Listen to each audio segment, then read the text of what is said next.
है कि तुर्की को मनाने के लिए स्वीडन ने एक बड़ा ऐलान कर दिया। स्वीडन ने उन संगठनों से दूरी बनाने का ऐलान किया जिनसे तुर्की के राष्ट्रपति को शिकायत थी और तुर्की को लगता था कि वो संगठन कुर्द लड़ाकों से जुड़े हुए हैं। वाईपीजी और पीवाईडी नाम के संगठनों पर तुर्की सवाल उठाता रहा है। तुर्की का मानना है कि ये संगठन कुर्दिस्तान वर्कर्स पार्टी से जुड़े हुए हैं, जिस पर तुर्की ने बैन लगाया हुआ है, बल्कि तुर्की तो इसे आतंकी संगठन मानता है। स्वीडन ने नेटो का हिस्सा बनने के लिए महीनों पहले आवेदन किया था, लेकिन तुर्की उसके रास्ते में अड़ंगा डाल रहा है। नेटो के 30 सदस्य देश हैं और जब तक सभी 30 राजी न हो, कोई नया सदस्य संगठन में नहीं जुड़ सकता। स्वीडन और फिनलैंड को नेटो का सदस्य बनाने पर 28 सदस्य राजी हैं, लेकिन तुर्की और हंगरी राजी नहीं है। इसीलिए स्वीडन की कोशिश है कि किसी भी तरह तुर्की को मना लिया जाए ताकि नेटो में शामिल होने का उनका रास्ता साफ हो सके। हालांकि सच तो यह है कि नेटो में पड़ी इस दरार के पीछे पुतिन है। तुर्की तो पुतिन के इशारे पर ही स्वीडन का रास्ता रोक रहा था। हंगरी और तुर्की वो देश हैं जो जंग छिड़ने के बाद से ही पुतिन के सुर में सुर मिलाते रहे हैं।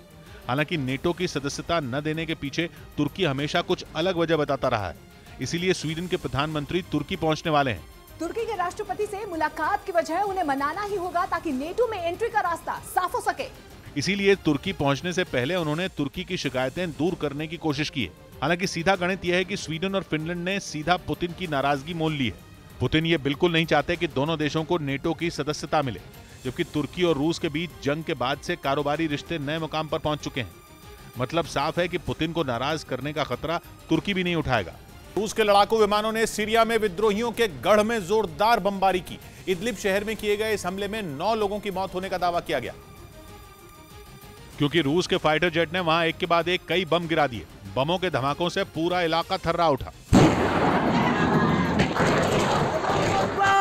लेकिन रूस का हमला यही नहीं रुका, बल्कि उसके लड़ाकू विमान लगातार बम बरसाते रहे। रूस सीरिया की बशर अल असद सरकार के साथ है और इसी वजह से उसने विद्रोहियों पर हमले किए। उसके हमले के बाद वहां कई मकानों में आग लग गई, कई मकान खंडहर में बदल गए। दावा किया गया कि रूस के अटैक की वजह से वहां 3 बच्चों समेत 9 लोगों की मौत हो गई। हालांकि रूस और सीरिया की सेना ने इन आरोपों को खारिज कर दिया। सीरिया की सरकार ने दावा किया कि उन्होंने इदलिब में छिपे विद्रोहियों पर हमला किया। सीरिया के उत्तर पश्चिम में बसे इदलिब शहर को विद्रोहियों का गढ़ माना जाता है।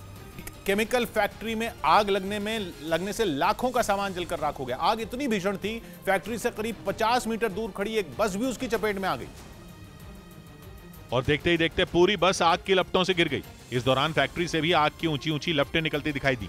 दोपहर के वक्त लगी आग कुछ ही देर में फैक्ट्री के बड़े हिस्से में फैल गई। वहां से उठने वाला धुआं कई किलोमीटर दूर से ही दिखाई पड़ रहा था। आग लगने की खबर मिलते ही दमकल की कई गाड़ियां मौके पर पहुंच गईं, जिसके बाद पानी की बौछार कर उसे बुझाना शुरू कर दिया गया। इस दौरान वहां सैकड़ों की संख्या में लोग जुट गए। डर इस बात का था कि आग कहीं वहां आसपास मौजूद दूसरी फैक्ट्रियों को भी अपनी चपेट में न ले ले। हालांकि वक्त रहते उसे बुझा लिया गया। फैक्ट्री में आग किस वजह से लगी, इस बात की जानकारी नहीं मिल पाई।